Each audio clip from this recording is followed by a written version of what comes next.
weekly, well, not syndicated, not yet that is, but weekly rambling about just about anything with a twist of mental health. So before we get started, pull out your phone, but I know some of you are already on it, and you can text 31996 Ramble. That's 31996 Ramble. There, you'll be alerted of live events. It's possible you can get a free 15-minute consultation with yours truly. Yes, I am a licensed professional counselor. Look me up, 345, State of Tennessee. So today we're going to talk about how to handle infidelity. Things not to do. I mean, it's sad and it's unfortunate for many people, but you see a lot of the different commonalities. Believe it or not, infidelity happens in many relationships. Some it strengthens and some it tears apart. So I'm going to give you 3 quick ways. It's just some things not to do. Some things that I've seen from people sitting on the couch. It's just, why would you do that? So number 1, don't ignore it. If it happened, it happened. And I'm going to tell you why you shouldn't ignore it. Because things that are ignored don't not necessarily get overlooked or they're not passed off. You know, it's just there. It's like the elephant in the room. It happened. It has to be dealt with. It has to be addressed. It has to be looked at. It has to be examined. It's like forensically. You have to understand why, what happened, why did it happen. And so don't ignore it. You know, and I won't say embrace it, but what's good, Kelvin Troy? Thanks for tuning in. Embrace it. You would wave on a topic like this. But again, why did it happen? Why did she cheat? Why did he cheat? Because women do cheat as well too. You know, what was the reason behind that? You know, we have to begin to be open and honest about these things. I'm gonna tell you what happens when you ignore things like that. It doesn't stop. It just tends to happen later on. And guess what? Infidelity is not just about sexual contact, because emotional affairs do happen. And from my perspective, the emotional affairs are worse than the physical ones. Why? I'll tell you why. Because the emotional affairs are inside here. And once someone is inside there, that's dangerous. Because that means they have an attachment, they have a connection with that other person. They can't stop thinking about it. They fantasize, you know, they are pulled and they are strongly attached. They are somewhat one with that person in a mental sense. So, number 2, the second thing that we won't want to do is trying to handle it alone. It's one of those things where sometimes you have to get beyond yourself. I appreciate you, Tanisha, for Memphis, showing that heart. Sometimes you have to get beyond yourself to be able to handle situations such as that. Sometimes you need a third party. You need someone who's able to sit back and look at the situation and say, okay, this, and this. This is where the problem is. Do you ever see the sequence of patterns of things that are happening in your life that are leading to this common outcome? It's simple. I mean, maybe some people, they don't like everybody in their business, and I do understand that. But if you continue to have the same situations happen over and over again, then wouldn't you do something different? Wouldn't you try to change it?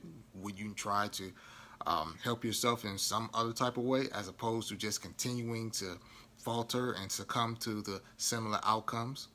So he cheats once, possibly gets someone pregnant. It doesn't happen. He cheats again. Now you're starting to ask yourself, what should we do? You ask me after the second time that this happens, then what should we do? I mean, he's going to continue to do the things that he's doing. I mean, he's just going to be, it's up to you to either you want to accept that behavior or you want to move on. I mean, these are not hard topics or discussions or so. And the last thing that I want to talk about is the concept of holding someone hostage. Ooh, my favorite. So you found out that your partner, your mate, has cheated on you. And now you just want to bring it up at every picnic, every movie gathering, every church meeting, everything. It's like, remember when you did this? Remember that you did that? Remember? What's going on, Nick? Appreciate you tuning in. Remember. How you going to hold somebody hostage? That doesn't work. How are you going to move on from infidelity if you continue to reach back in the past about things such as those? That doesn't work. That doesn't help the relationship grow past that. All it does is it continues to remind the partners within the relationship of what has occurred. And when that happens, there's no room for growth. Then you know that the situation between them two is toxic. And like I tell some of my clients, I've never seen many things grow in a toxic relationship. Well, a toxic wasteland it is. I've never seen a lot of greenery. I just see a wasteland, a dump, where you're pissed, she's pissed, and then it can't happen. So again, what I call that is holding the other hostage. And that sucks because, I mean, you just pretty much, y'all just wasting each other's time at that point, you know. Unless you are able to come to the conclusion that this is what happened, this is where we are, and we either are or we're not. And if you're not, that's okay too. Because we have to, at the end of the day, become truthful with ourselves and our own capabilities. Where we stand, what we are, and what we actually can do. Now, the question also comes with that is that if we can get the aid of other people to help us along those situations, maybe that's something great. Nick says something. The problem with women when they cheat with someone they really like. Nick, that's true. They really like them. And guess what? They should have them. They should go be with them. If they really like that person, let them go. If that's what's going to make them happy, let them go. Because at the end of the day, there's nothing you can do about that. There's nothing you can do about that. She really likes him. That's who she really wants to be with. And you should allow her to explore her being as much as possible. However, there's a caveat to all of this. You can't just go and come back. That just does not happen. So, again, don't ignore it. Don't try to handle it alone, especially if you're not trained to. I mean, that's ludicrous. And also, don't hold the other person hostage after you found out that it's happened. So, even deal with it, or let them go. So, for more on this topic and topics like this, visit us at bushcounselingservices.com. That is bushcounselingservices.com. Or, remember, you can text Ramble, R-A-M-B-L-E, to 31996. Ramble to 31996. And guess what? I'll even throw in a free 15-minute consultation. Just one, though. Hold up, Nick says something. Yeah, but he was married with 2 kids. Trifling. You know what, Nick? I always can count on you to have something, have me laughing about something. That's true.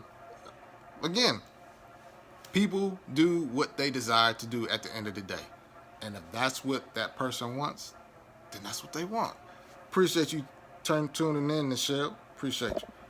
That's what they want. That's what they want. I'm not going to get in the way with that. But again, also the level of respect that you have for yourself within that manner. If they are going to continue in that, then you have to let them go. You have to let them be who they are. Because why would you torture yourself in a situation such as that? If you know someone is exhibiting those types of behaviors towards you, why? Why would you allow yourself? Appreciate you, Sheila Sharp. Why would you allow yourself to be that way, or to come to that? Because for me, that tells me that you may have less respect or less self-worth about yourself than you may think. It's almost one of those things. You ever seen something such as that sadomasochistic? Where people, they like to be tortured, they like to be beaten, because they erotically get off on those type of things. And so when I look at that, I'm saying, okay, you're still sitting in the situation, you're still enjoying this person acting and behaving in this manner towards you, and you complain about it, you haven't done anything. What is holding you there? What is keeping you in that type of negative situation? It's not just because of situation and circumstances. We've shown as a community that we've been able to arise amongst many things. So sometimes I'm looking at it, maybe you enjoy it. Maybe you like this. Not saying this is for all cases. Again, context is key in anything I say. But maybe for some people, they enjoy things being the way that they are. And they found a way to, I guess, cope with it. But coping with negative and unfavorable situations when it lowers your self-worth and self-esteem, it's never enough. Appreciate you, Frank. Thank you for tuning in.